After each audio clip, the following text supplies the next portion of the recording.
Also, mi gente, welcome to my Monday's podcast. Let's overthink it with your host, Elefante Blanco, with lo que está caliente in the world of soccer. It's just going to be a random topic today. Thank you for tuning in, taking some time out of your busy day to connect with me here today. As you can see, I am wearing a very nice shirt right here that my brother made for me with my channel's logo. Very nice, super great, quality. It feels very silky, almost like spandex, but it's not. I was surprised. It's actually 100% polyester. So I didn't know that polyester could feel this nice and soft. And so thank you to my brother for doing this and wishing him much success on his business. If you guys are interested in high quality, reasonable cost shirts, you can go to his website you see on the screen right there and get yours. All right. So what are we going to be talking about today? I almost made it about the moon landing and the questions and conspiracy theories surrounding that, because on a day like today, on July 20th, 1969, man landed on the moon.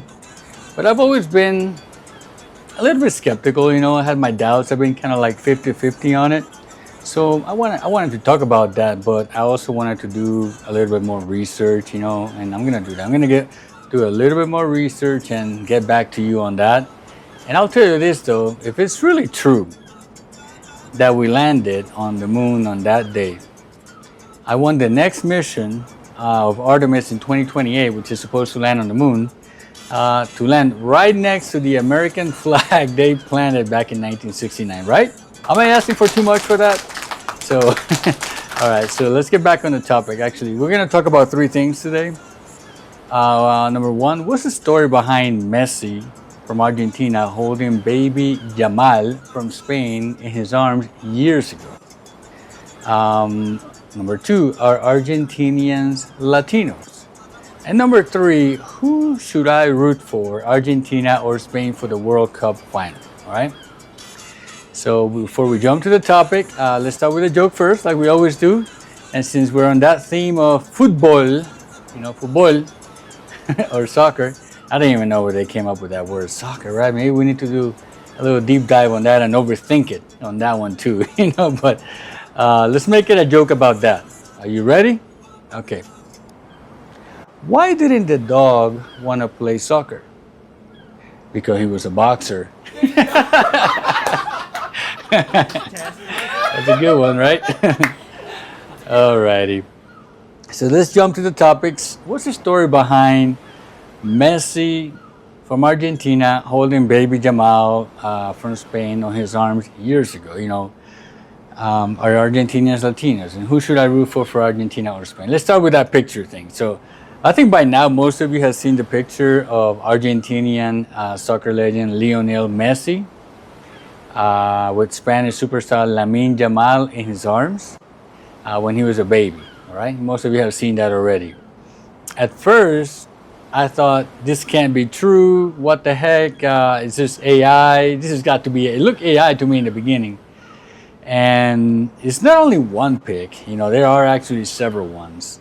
A few in Messi's arms. There's others with Jamal being given a baby bath by Messi. Kind of weird now that they're both adults. But why do these pictures exist? That's what I ask myself. And how did this happen?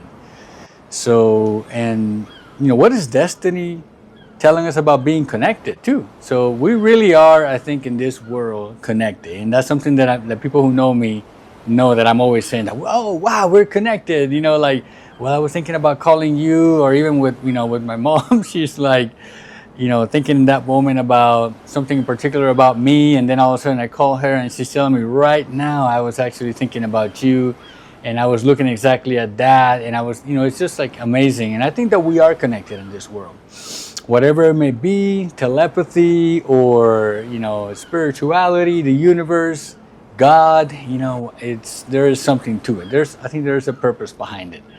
So these pictures.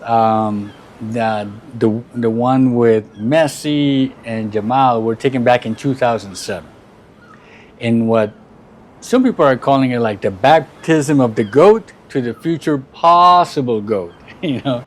So what happened was that it was a fundraiser created by the United Nations, UNICEF, which I've talked about in the past. That I really like what they've done. You know, I saw them in Afghanistan, giving out water bottles, helping a lot of people, and I talked about it in a previous episode.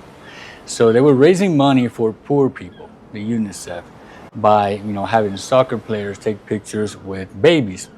Jamal's family signed up for the raffle to be selected for a picture with one of the soccer players, and they won. The picture, could have been with anybody, any other players in Barcelona, but destiny had it to be Messi.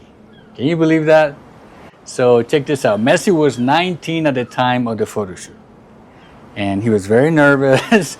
It looks like he had never held a baby in his hand. That's what the photographer was saying. And he was shy then, shyer than he is today. And Jamal actually, the player from Spain, just turned 19 a few days ago. When Messi took that picture, Messi was 19.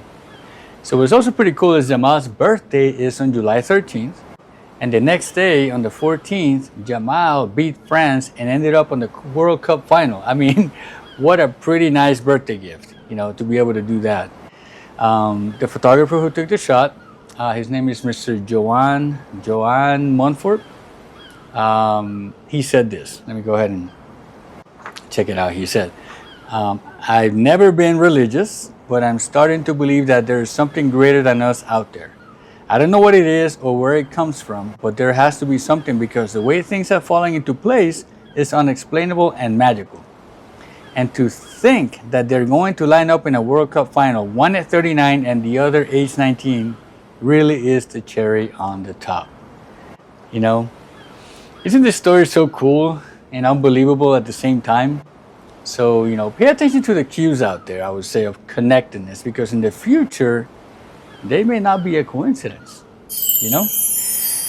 All right, so having said all that, which team should I have rooted for? And I'm asking like that because today is Saturday, and when I usually record the podcast, it's on Saturdays. And by the time you see this, it's going to be Monday. So some of my friends have said, don't go for Spain because what they did to Puerto Rico. I'm Puerto Rican, I'm Boricua. And for those of you who don't know, and Spain, they were saying Spain went to your island and abused and killed a lot of people. Don't go for them. They stole your gold, etc., etc. But you know what? That's in the past. The Spaniards in the team, they didn't do that. And every country's past is pretty horrible, right? So what about Argentina? Should I root for Argentina? Some people are saying, nah, don't go for them. They're too proud and they don't even consider themselves Latinos. So should I really take that into account? I don't think every Argentinian thinks that way, that they don't consider themselves Latinos, but I've heard about that. Should I really take that into account? And is that true? So, well, I had a video come across my feed not too long ago, and let me show it to you. It talks about that. La Copa. Los argentinos no nos sentimos orgullosos de ser latinos. Argentina no es latina. Esto es Argentina y los argentinos somos europeos. Todos los argentinos somos mitad europeos, es lo que es la realidad. En Argentina, nuestra ascendencia no es latina. So, I was actually a little bit surprised about that, and I honestly wonder how many Argentinians really feel that way. Maybe it's only a few, maybe it's a pocket, a handful, maybe most of them, I don't know. But it doesn't really hurt my feelings if they want to identify as Europeans. If that makes them happy, it doesn't bother me. And what makes you a Latino or Latina anyway? So I decided to look at the dictionary of La Real Academia Española, where it says, let me read this to you as well. What is a Latino or Latina? This is what it says. In general Spanish, when we refer to people from the countries of the Americas, the correct and exact term used by the Real Academia Española is Latin American or Latinoamericano.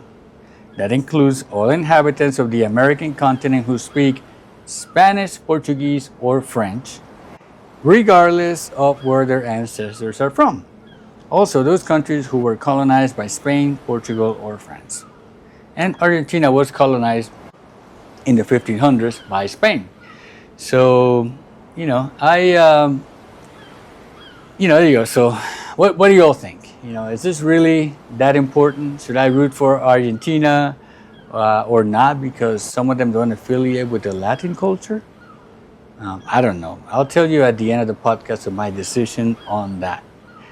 And lastly, I always like to finish the podcast with a word of the day. So today's word of the day is ambivalence. Ambivalence. You know what it is? I won't tell you because like my teacher used to say, if I tell you, you won't remember it. But if you look it up, you remember it for the rest of your life. All right, the moment of truth has come. All right, to tell you what team I'm going to be rooting for. All right. For the World Cup final between Spain and Argentina, I selected Argentina. All right, woohoo, Argentina. I like that little logo right there, you know. All right, so why? Well, not for any of the reasons you probably think. Let me actually put this on. Why not, you know? Yeah, let's do that. Not for any of the reasons you probably think of being Latinos or not, or Spain messing with Puerto Rico. You know what really did it for me? My brother's wife is from Argentina, and I don't want any family problems, okay? So, all right, mi gente, peace out. Good luck to Argentina, and God bless you, mi gente. I'll see you next time, okay?